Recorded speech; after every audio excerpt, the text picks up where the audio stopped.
धड़कने जिनसे बंधी हैं उन्हें तन्हा ना करो। बहता दरिया मोहब्बत इसे गदला ना करो। ये क्या हुलिया बना रखा है? इस तरह से ऑफिस जाते हैं? अम्मा जी वो रात को बिजली नहीं थी। अब तेरी बीवी पड़ी सो रही होगी, है ना? तू नीचे बैठकर सास और मेरी देवरानियों के साथ मेरी बुराइयां करती है ना। तौबा तौबा, मुंह ना सड़ जाए मेरा बेगम साहबा। अरे मेरा बच्चा क्या हो गया? छोड़ो। अरे मेरा बच्चा क्या हो गया? मेरा बच्चा। अबे मैं पैसे लगाने से नहीं डरता, लेकिन तुझे मेरी मजबूरी का पता। वही जॉइंट फैमिली सिस्टम का अजाब।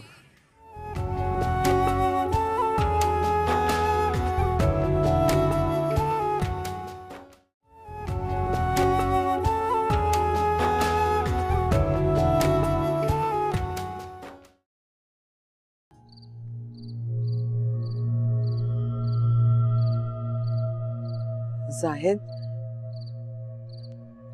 2-3 दिन रह गए शादी में, रकम का कुछ बंदोबस्त हुआ या नहीं? अरे हाँ भाई, एक 3 लाख की बिजली चोरी का केस आया हुआ तो है मेरे पास। सच? इसका मतलब है 1.5 लाख तो मिल ही जाएंगे। हाँ, 1.5 लाख मिल ही जाएंगे। ऊपर वालों को भी देना होता है। शर्म नहीं आती ऊपर वालों को हिस्सा लेते हुए? अच्छा, जब नीचे वालों को नहीं आती शर्म तो ऊपर वालों को क्यों आएगी? भूखे नदी पे लाखों कमाकर भी रिश्वत लेते हैं। खैर, अगर 1-2 दिन पहले रकम मिल जाए तो मैं अफसा के लिए कोई गिफ्ट ले लूंगी। आखिर उसकी इकलौती खाला जो हूँ, और वैसे भी वो लोग हमें बहुत अमीर समझते हैं। आप ही की इज्जत रखी हुई है मैंने मैके में। हाँ, इसी इज्जत ने दलदल में उतारा है मुझे। तहसीन बेगम, अपनी ख्वाहिशात को लगाम दो, वरना अगर मुझे लगाम दे दी गई ना तो तुम सब भी काबू में आ जाओगे। ऐसे डराने वाली बातें मत करें, ऐसा कुछ नहीं होने वाला। कुछ नहीं होगा, जब होगा ना तो पता चलेगा। कुछ नहीं होगा।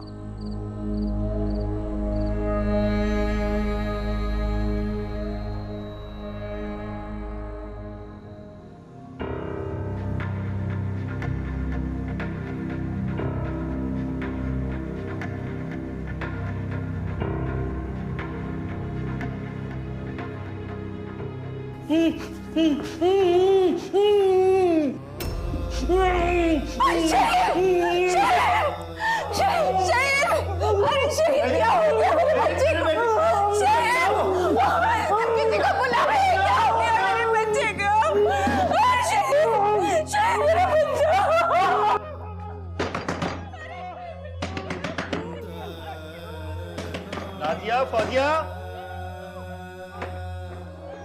क्या हुआ बा? अरे बेटा, वो शहीर की तबीयत बहुत खराब हो गई है। अम्मा तुम्हारी अकेली, जाओ जल्दी देखो बेटा। इंशाअल्लाह खैर।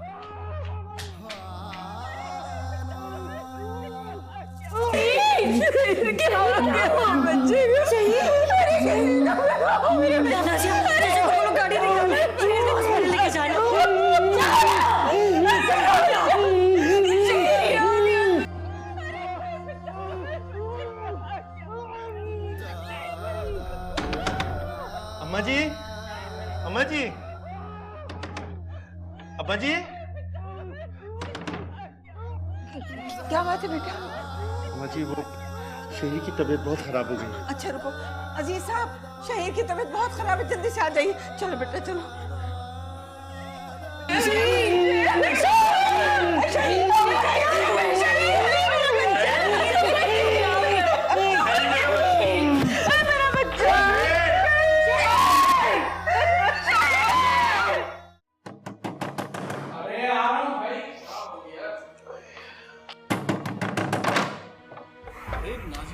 तुम यहाँ खैरियत तो है?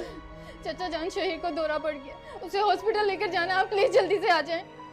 लेकिन बेटा गाड़ी तो आमिर लेकर गया हुआ है।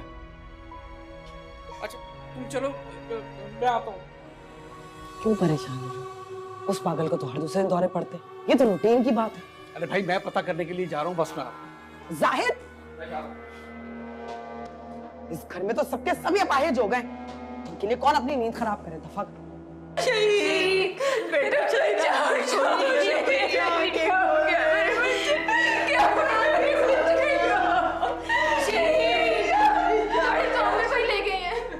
अबे जाओ टैक्सी लेकर आओ।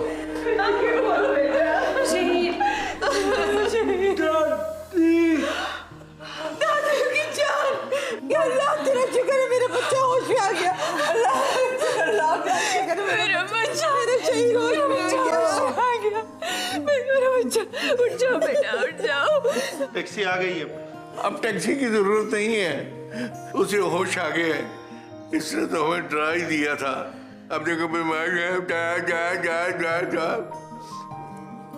मैं 2 नफल अदा कर लूं।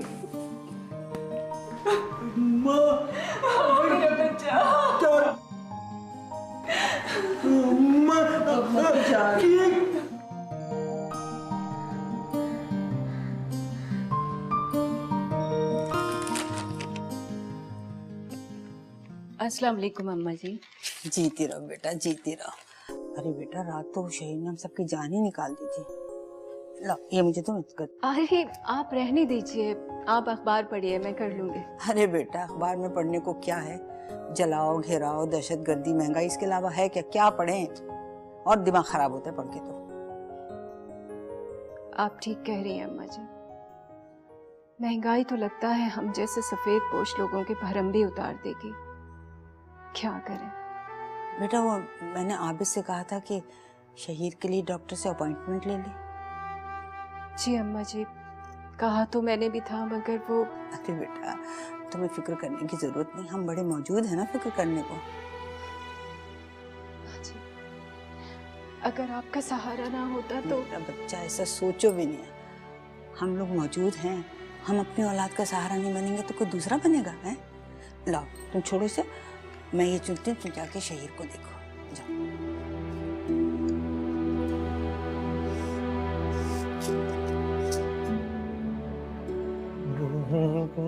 कहाँ जा रहे हो तुम? कोई काम? आधी रात को घर आए, आधे दिन तक सोते रहे, शाम होते ही आधी रात तक आवारागर्दी करने के लिए जा रहे हो। तुम्हें पता है रात को शेर की कितनी तबीयत खराब थी, उसे हॉस्पिटल लेकर जाना था, लेकिन गाड़ी तो तुम्हारे पास थी। कब तक चले गए तमाशा? तुमने संजीदा नहीं हो ना? मॉम, शहीद इज नॉट माय प्रॉब्लम। और अगर संजीदा होने से आपका मतलब शादी का है तो मुझे अभी नहीं करनी। मैं लाइफ एंजॉय करना चाहता हूँ। शादी के लिए काम करना जरूरी होता है। निकम्मे निखट्टू लड़के को कोई भी अपनी लड़की नहीं देता। अरे मामा, ऐसा नहीं है। हजारों मरती है मुझ पर, मेरी खूबसूरती, मेरी स्मार्टनेस पर। खैर, तुम्हारे अब्बू और दादा दुकान के लिए। मुझे नहीं खोलनी वो परचून और जूतों की दुकान। उनसे बोले बिजनेस सेट करके दें। बिजनेस? तुम्हारा कोई एक्सपीरियंस है बिजनेस का? नहीं है तो आ जाएगा। बिजनेस के लिए लाखों रुपया चाहिए होता है। तो अब्बा से बोले रिश्वत के रेट बढ़ा दें। तुम्हारा बाप कोई चेयरमैन नहीं है?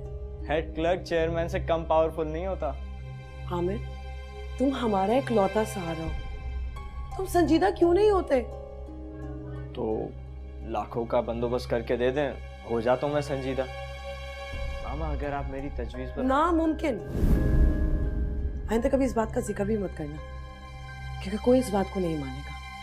मानेंगे, सब मानेंगे, मैं मनवाऊंगा।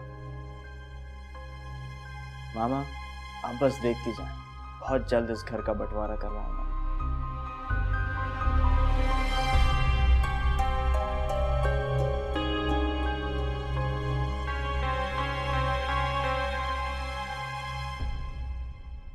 दादी माँ, हाँ बेटा। ये लें, दादा अबू के दोनों सूट प्रेस कर दिए। अरे भाई, मेरी बच्ची जीती रहे भाई, जीती रहे। लाएं, अब आप मुझे अपने भी दे दें। अरे बिटिया, मेरे कपड़े इस्त्री करके क्या करोगी?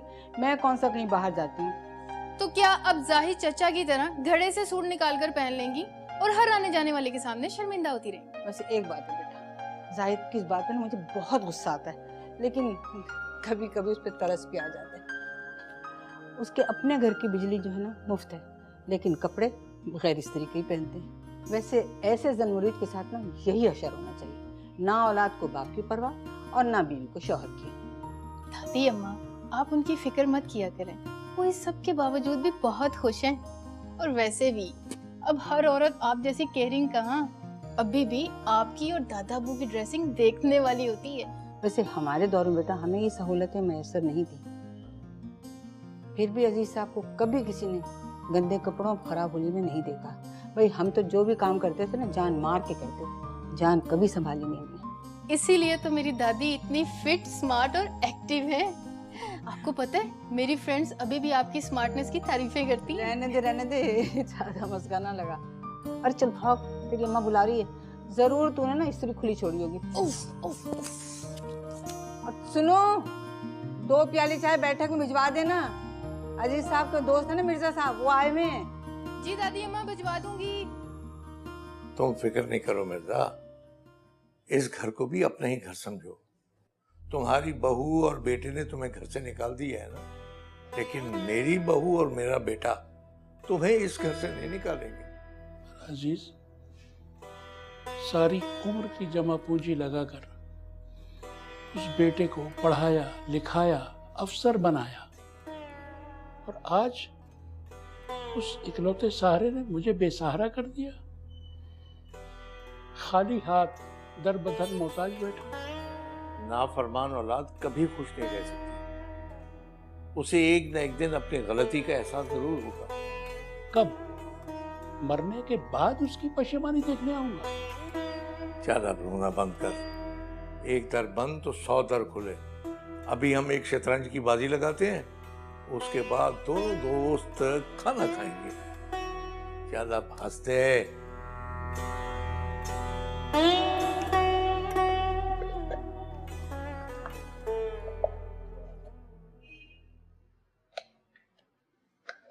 अस्सलाम वालेकुम ताई अम्मी। वालेकुम अस्सलाम। आज ताई अम्मी की कैसे याद आ गई? अरे ताई अम्मी, आप कोई भूलने वाली हस्ती थोड़ी हैं, बिजी था थोड़ा। अच्छा, मैंने सुना रात को शहीद की तबीयत खराब हो गई थी, अब क्या बोला डॉक्टर ने? कुछ नहीं, वही पुरानी बात है। टेंशन ना दें, उसे गुस्सा ना आए, उसकी हर बात माने।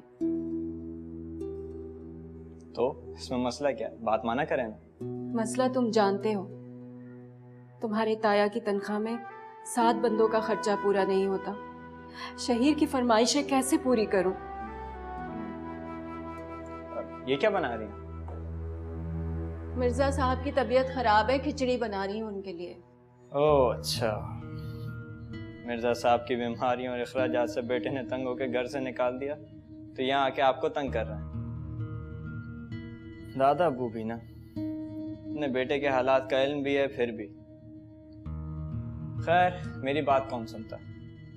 अच्छा, वो शहीद कहाँ है? मैं उसके लिए चॉकलेट लाया था। अपने कमरे में। ताई अम्मी, अरूबा कब तक आ रही है? शायद 1-2 दिन में आ जाए।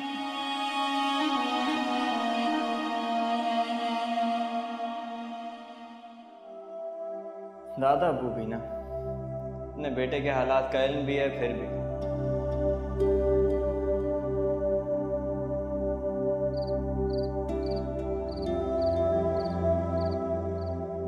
रिहाना, क्या हो गया तुम? बेचारे मिर्जा अंकल बूढ़े, बीमार, मोहताज, उनकी खिदमत से तो सवाब हासिल करो। जी, सारे गुनाह और सवाब सिर्फ मेरे लिए रह गए हैं, क्योंकि मेरा बच्चा पागल है, क्योंकि मेरा बच्चा एबनॉर्मल है, मेरे किसी गुनाह का नतीजा। इसलिए सारी नेकियां मुझे ही करनी चाहिए। ये कैसी बातें कर रही हो तुम? दोपहर को खिचड़ी, रात को चिकन सूप, यही चिकन मेरे शहीर के काम आ जाते।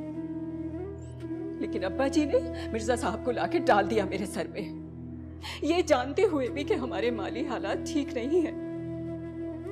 रिहाना, तुम इतनी कमजोर क्यों होने लगी? पहले तो तुमने कभी ऐसी कोई बात नहीं की, लेकिन मैं अब कुछ अरसे से तुम्हें देख रहा हूँ कि जमा तफरीक ज्यादा महसूस करने लगी हो। क्यों ना हो, बहुत कर ली मैंने आपके माँ बाप के दोस्तों और उनके रिश्तेदारों की खिदमत। अरे दूसरों को भी तो अपने फराइज याद होने चाहिए ना, अपने और अपने बच्चों को नजरअंदाज करके। मगर मैं आपको बता रही हूँ, अब नहीं। आपके माँ बाप, उनके दोस्तों और खानदान वालों की खिदमत मुझ पे फर्ज नहीं है। अरे दूसरों को भी तो कुछ अपने हुकूक और फराइज याद होने चाहिए ना।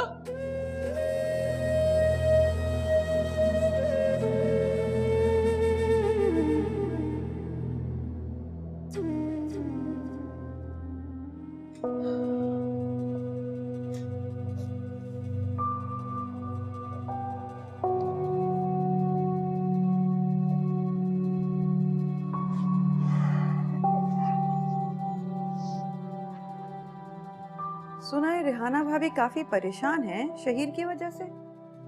हाँ, वो जवान औलाद और माजूर दोनों बच्चियां भी जवान हो गई हैं और फाइनेंशियली बहुत वीक हैं वो लोग। मैंने तो उन्हें पैसे देने की कोशिश की थी मगर रिहाना भाभी ने वापस कर दिए। अच्छा, क्यों? वही गरीबों में खुददारी और ना कुछ ज्यादा ही होती है ना। मैंने तो उनकी हेल्प के लिए दिए थे। वो भी क्या करें, कम तनख्वाह, फैमिली बड़ी, और अब्बा जी और अम्मा जी भी उनके साथ रहते हैं ना। अम्मा जी और अब्बा जी को तो उन्होंने अपने मफाद में साथ रखा हुआ है। अब्बा जी की पेंशन, दुकान का किराया, आबिद भाई के बच्चों पर ही तो खर्च होता है। अगर शहीर माजूर ना होता तो उनके हालात बहुत मुख्तलिफ होते अलवीना। चलो, बेटियां तो पढ़ी लिखी और ज़हीन है ना, कमा के अपने घर का खर्च तो चला सकती है ना। और रही अरूबा, उसको डॉक्टर बनाने का क्या शौक चढ़ा है। घर में दाने नहीं और अम्मा चली भुनाने।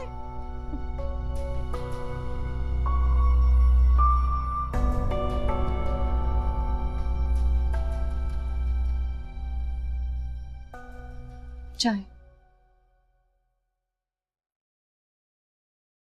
आबिद, मैं सोच रही थी कि अगर अम्मा जी और अब्बा जी खालिद से चाहें तो दानियाल और फौजिया के रिश्ते के लिए बात मनवा सकते हैं। रेहान, हमारे और उनके स्टेटस में जमीन आसमान का फर्क है, ये बात तुम अच्छी तरीके से जानती। अरे तो अपने ही अपनों के मसाइल हल करते हैं, और कौन आएगा? मैं जानता हूं अपने भाई को। अगर आज वो इस मुकाम तक पहुंचा है ना, तो अपने ससुराल के नाम की सीढ़ी इस्तेमाल करके पहुंचा। घर में असल हाकिम अलवीना है। इसीलिए तो आपसे कह रही हूँ, अगर अब्बा जी चाहें तो उसे मजबूर कर सकते हैं। कोई फायदा नहीं होगा उसकी मजबूरी का, और अलवीना को अब्बा जी मजबूर नहीं कर सकते। तो मैं क्या करूं अब? तो तुम क्यों परेशान होती? खुदा पे भरोसा रखो, सब कुछ ठीक हो जाएगा। हमारे साथ वालिदैन की दुआएं।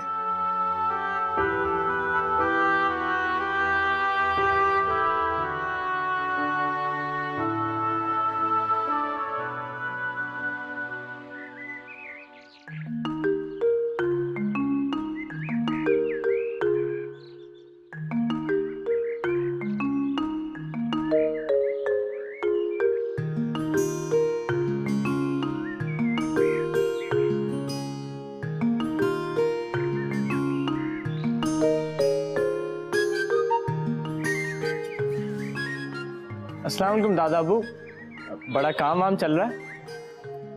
हाँ भाई, हरकत में बरकत है। आप भी कभी ये बरकत समेट लिया करें आमिर भाई। ये काम?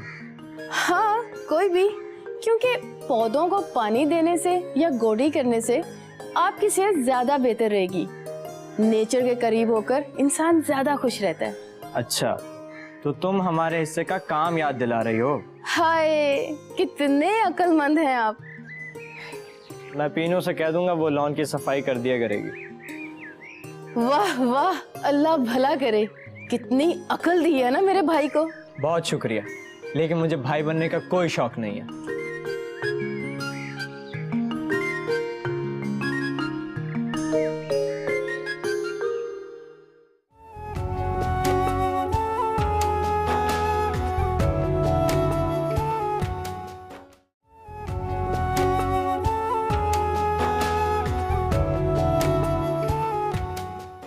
हमारी औलाद के दिल में खौफ खुदा नहीं रहा। अब देखिएगा, जब वो हमें भी घर से निकाल बाहर करेंगे। अल्लाह न करे, अल्लाह न करे, वो हमारी औलाद है। ये क्या किया तुमने? ये क्या किया? क्यों तंग करते हो मुझे? क्यों सताते हो? आबिद भाई की तनख्वाह भी कम है और खर्चा भी ज्यादा। तो क्यों खर्च करते हैं पागल के इलाज पे इतना रुपया? वो तो पैदाइशी अल्लाह लोग है, ऐसे बच्चे कभी नहीं ठीक होते। बहुत दिन हो गया मैं गया नहीं अब्बा जी की तरफ, मिल आता हूँ ना प्लीज। अब पहुंच ही चुके हो तो मिल लो, मगर ज्यादा देर मत लगाना।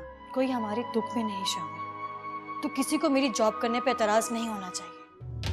धड़कने जिनसे बंधी हैं, उन्हें तन्हा ना करो। बहता